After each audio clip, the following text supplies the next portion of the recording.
Like we said, is business now. Any questions, comments you've got on this lucrative industry in the country, please do send them through at Citizen TV Kenya, at Yvonne Okwara. Looking forward to that. Let's start off with Dennis Mbuthia, who's a lecturer in this field. Dennis, thank you so much for joining us on the show today.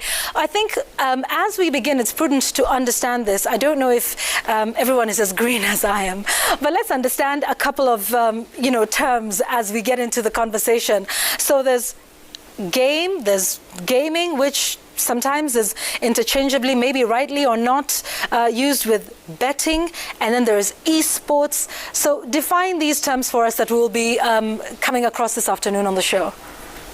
Okay, great. First of all, it's a pleasure to be here. So to begin with, we're going to start with just a general definition of what a game is. And a game is a form of structured play with an objective for somebody to be able to achieve, and it must be fun.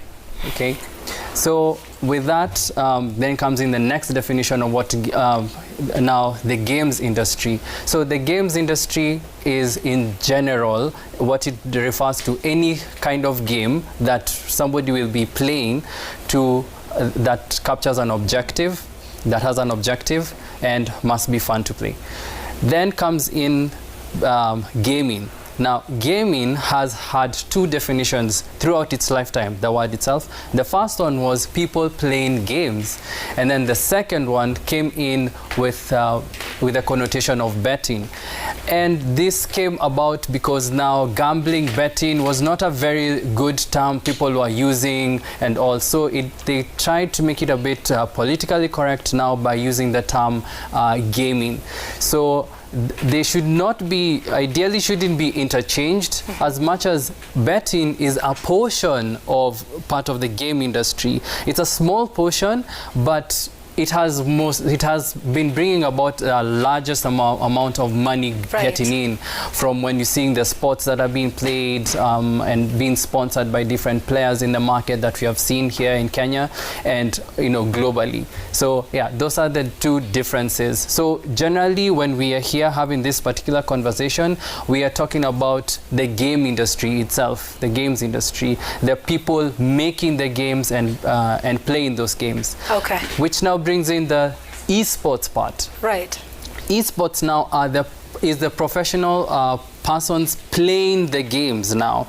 Okay, so they have taken their time to play this game for more, a minimum of 8 hours a day, even. Wow. Even just purely focusing on their skill level on their console commands and just churning out the best activity that the player character can play within a game to be able to again achieve the objective. I see. So those in the esports are basically, can we say, gamers who've gone pro? Yes, gamers who've gone pro. Okay, great. So now that we understand what we're talking about, tell us about what for you the industry looks like in Kenya and in the region, and therefore why there is a need to even have a university course. It's a degree course that you offer, right? Yeah. At Rubika. So tell us about the industry, and then therefore having a course around this, and you can talk to us a little bit about that course, how long it takes and what sort of skills it confers on those that take it up. Okay, thank you. So the entire continent at the moment, we've been pushing ourselves towards a lot of mobile penetration, using of the mobile phones and all. And this has meant that more people are having access to broadband, and they can be able to access things globally. And then the incoming of features phone devices and smartphone devices and smart feature phone devices, this enables people to be able to play, get to play some additional games, some additional form of entertainment. Previously, the phone has only been used for just communication, text and phone calls, and this time now we can actually go ahead and play games. As she mentioned earlier before, the games that we started off with, the feature phones, was Snake and Bantumi. For those of you who are Nokia diehards from the 3310 era. Yes. Yeah. Yes. So from there, so many people now that they have access are now willing to get into getting entertained through games. And not only that, there's also the console games, Xbox and PS and Nintendo Switch that has become very, very popular, and the recent PS5 that has been unleashed in the market, and which has been quite expensive. But because of this, that means people are hungry for entertainment, and entertainment where they're not just sitting down and watching, but this time it's entertainment that they can actually participate in it and get to see what outcomes will I have when I make this decision over another decision. And so this has meant that filmmakers are also pushing themselves to interactive media content, and this brings in the games part. And so at ADMI we got to realize, hey, this is a niche. In East and Central Africa, we don't have a place where people can learn. Personally, I have learned through mentors and reading things online, and thankfully, yes, internet was available, but at that time it was 5 bob a minute, and had to download resources and print them so that I can read and keep up to date, and especially get into the specific field of game design, which is making of games, coming up with the idea and breaking it down into rewards, objectives, and how are you going to actually help people play these games. Okay. So with that in mind, ADMI felt we need some partnership to be able to bring this to fruition, and thus comes in the French embassy, which was really helpful in trying to get us a school that would accredit us to be able to give the course, and we got to find Rubica, which is the top tier animation, video games, and institutional design in France. So having that partnership means that we are getting a lot of support to be able to teach people how to play these games. I see. So just a quick one. What are some of the courses, if you could just sort of name them? We'll come back and talk a little bit more about, the skill sets that are required in the industry. But what are some of the courses you offer? What do some of the units look like? Okay, within the games industry? Within the course that you offer. Rubica. Okay, great. So the course itself is Rubica Video Game Development, and within it we get to learn game design, game programming, level design, using the tools within, which is inclusive of Photoshop and Mixamo, just to and Blender, to be able to make those games themselves. And also we have an entrepreneurship section and also law. Okay. And the most important part also, one of the most important parts for us also is game programming. Okay. So quite a detailed course from what that sounds like. And even from that definition, you've told us that, playing games is one thing, playing games pro is another thing, and that's where you have, esports. And so we have the CEO of the Esports Federation of Kenya, Bavano Jwang, who's here with me. So who knew we have an Esports Federation of Kenya? Tell us about that, and what happens there? Is it the sports federation we imagine, organized the same way? Talk to us about it. Even how we come into existence is through the same criteria the other federations also created and formed, and we've just been around for about 3 years now. Is a federation that was established the other day. That's the reason maybe why we're not out there in the public yet, but of course we have so many activities that we're working on to just try to make sure that we are out there and people can be able to access us. I really appreciate what my partner here, they're already doing with, trying to now bring even courses that related to gaming, because that's what actually a lot of people in the industry are grappling with. How do we begin to understand this very strange sport? Right. So what happens in your federation? Do you have one game, several games? Which games are those? How have you organized yourself? Do you have tournaments? Do you have a World Cup? How does it work? Okay, so with at the federation, You know, we also guided by, we also affiliated to an even bigger organization with the International Esports Federation. Yeah. And they guide us on, you know, the activities that we should be having within a certain calendar period. Yeah. So for instance, we require to have a national league, an esports national league, you know, just the way soccer guys have their own FKF and all, you know, all that. Right. So at some point we're going to have that. We're going to have a national esports league that, you know, we'll have teams actually. You know, when you get to esporting now and at the professional level, is now guys able to organize themselves into team. They can get sponsors, you know, they paid salaries and allowances and those kind of things. So we'll have tournaments coming up. Of course, I don't know if you're aware about this, but I think last year the Olympic organizing committee, you know, actually approved esports to be an Olympic game. It will be an indoor sport. It might not happen with this Olympic, but I think the next one.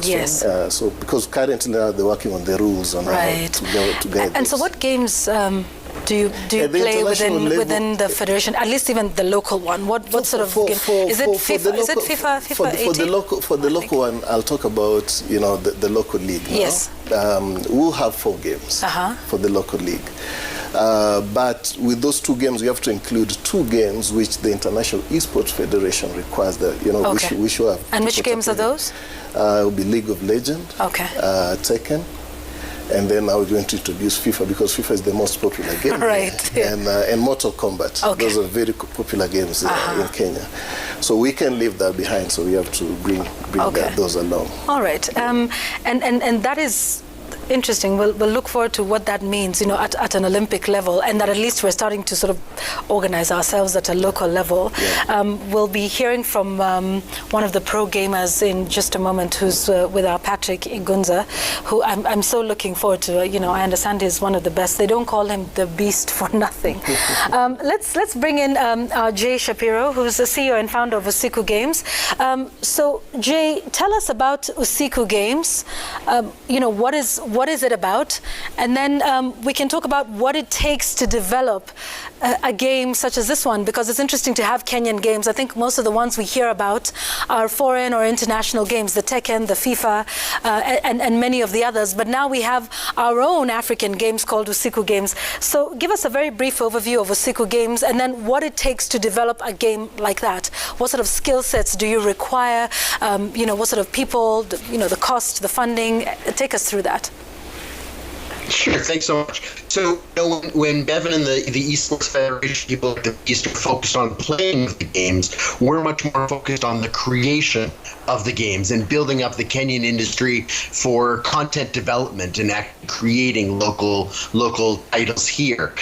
So we're what we call a social impact gaming company. We create games that make a difference and try and make the world a little bit better place through either education, healthcare, climate change, those sorts of topics, where we harness the power of gamification as a tool to create behavior change and education amongst our players.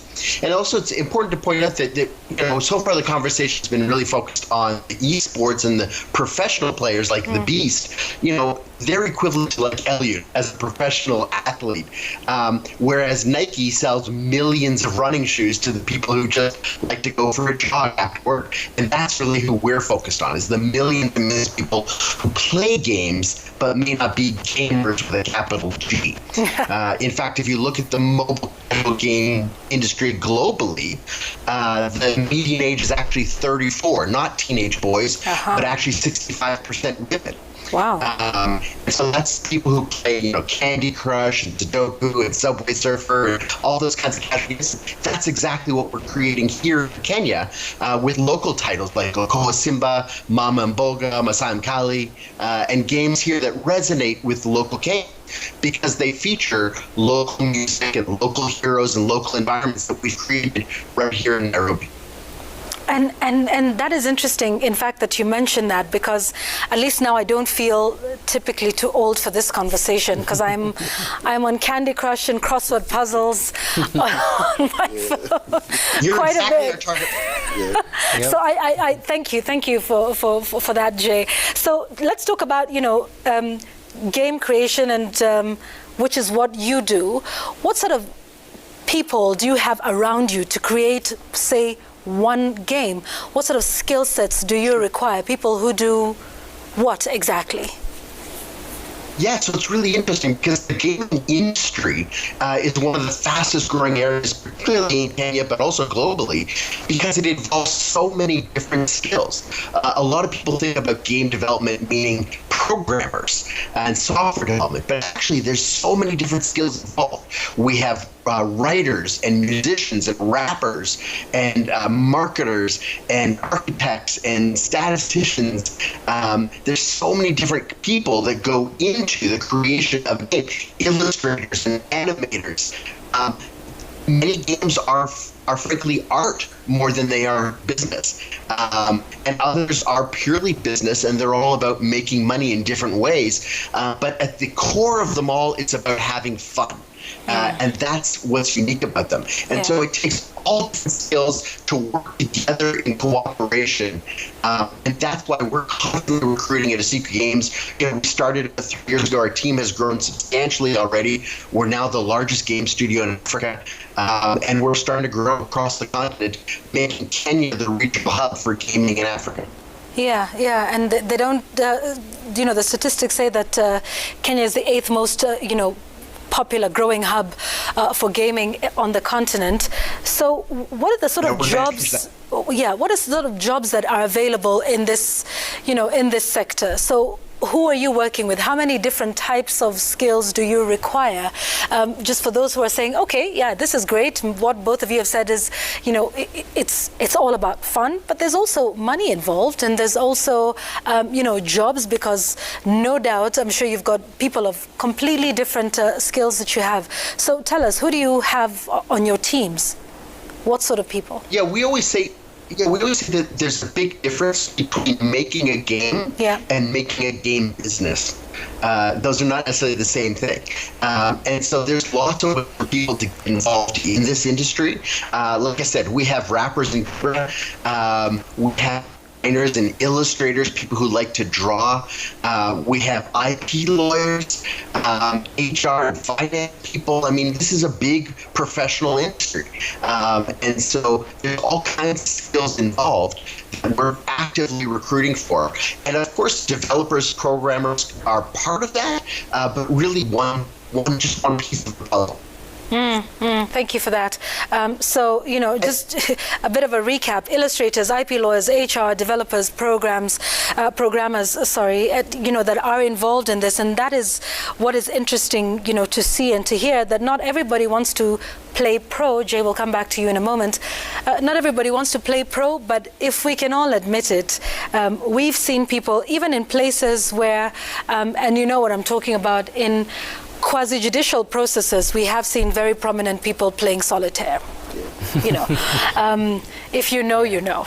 So, you know what I'm saying, and how big this industry is. Yeah. We'll come back to Jay in a moment, because I want to talk about, the laws, the regulation, and the sort of support and the funding that would be required for making games like these.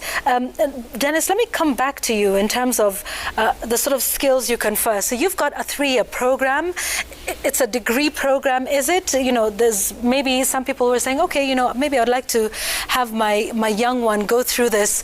So clearly there are options beyond doctor, engineer, lawyer, and whatever other very narrow niches that we've got for us. So what sort of skills does this confer? Once we're done with that program, or rather the course that you offer, we will be able to do what and use those skills in what way? Okay, so as I mentioned, there are several units that are going to be given. So as a game designer, for one, you come up with the idea of the game and separate it into the rules, how the player will interact with that world, what are the objectives, what are some of the rewards that somebody will go through. So that's just as a game designer, and they'll even be in charge of a bit of the production process. So somebody can purely just be dedicated in terms of production. Another will be then it goes on to a level designer. So the level designer is the one who crafts what you actually see the game designer tells you the direction of the game, the vision of the game. What do you want people to do? I mean, if I want to teach even children how to say their ABCs, I can gamify that. I can make it in such a simple way that they'll love getting to actually play the game and learn the language in the process. And so the level designer is the one who now breaks it down and puts things visually into place such that you have those challenges that you will experience and the rewards and all. Then comes in sound designers who will produce the sound that you'll use in the game to give you feedback on what you're doing or set the mood and the emotions of the games. Also, script writers are also involved as they tell the story, as you get feedback that is coming onto the game. Even like Candy Crush, it tells you what you need to do. So there's that text, somebody needs to create it. There are also I mentioned about producers who are going to be in charge of every step of the production from the beginning to the end. They are game artists who will create the actual artwork, the characters, the animation, the visual effects that need to come along with the game to package it to look as amazing as it does and have those merchandise that people would love to have. And then I think that captures a larger bit of actually it really does. And there was a gap for this in the market, hence the course that you're offering? Yes. You see, interactive media needs somebody now who learns to code, because now that's where the game programmer comes into play.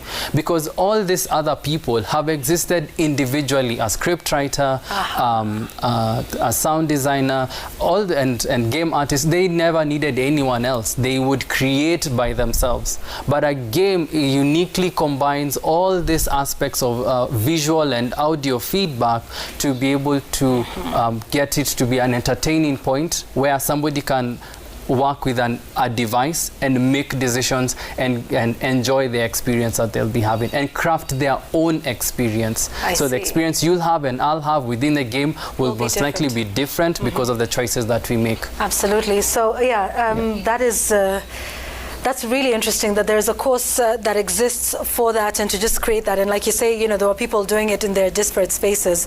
But happy to see that there is a course that then brings all of this together. So